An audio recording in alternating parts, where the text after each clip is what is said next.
In this video, you'll learn how to transfer cryptocurrencies from OKX to your MetaMask wallet. By following the steps outlined, you'll successfully complete the transfer process and ensure that your digital assets are securely stored in MetaMask. Begin by opening your MetaMask application. If you are using the browser extension, click on the MetaMask icon in your browser toolbar. Once the application is open, ensure that you are connected to the correct network, such as Ethereum, Binance Smart Chain, or any other supported network. You can change the network by clicking on the network name at the top of the MetaMask interface. Next, tap on the Receive option, which is typically found on the main screen of your wallet. After selecting Receive, you will see your account details. Look for the section that displays your wallet address. This address is crucial for the transfer process, as it starts with 0x and serves as your unique identifier on the blockchain. Now that you've copied your MetaMask wallet address, proceed to the OKX platform.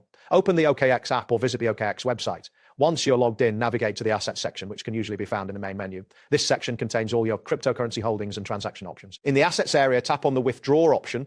This will take you to the withdrawal screen where you can initiate the transfer. Choose the cryptocurrency you wish to send, such as USDT or ETH, from the available list. Make sure to select the correct coin, as sending the wrong currency can lead to loss of funds. It is very important to match the network you selected in MetaMask with the network used for withdrawal on OKX. Paste your MetaMask wallet address into the designated field. After pasting, select the same network as the one you are using in MetaMask. For instance, if you are transferring ETH, choose Ethereum. If you were sending USDT on Binance Smart Chain, select BSC. Enter the amount you wish to transfer and ensure that you have adequate funds for the transaction. Once you've confirmed all details are correct, proceed to confirm the withdrawal using your two-factor authentication method. After submitting the withdrawal request, you can expect the transaction to complete within 1 to 10 minutes, depending on network congestion and other factors. Be sure to monitor your MetaMask wallet for the incoming funds.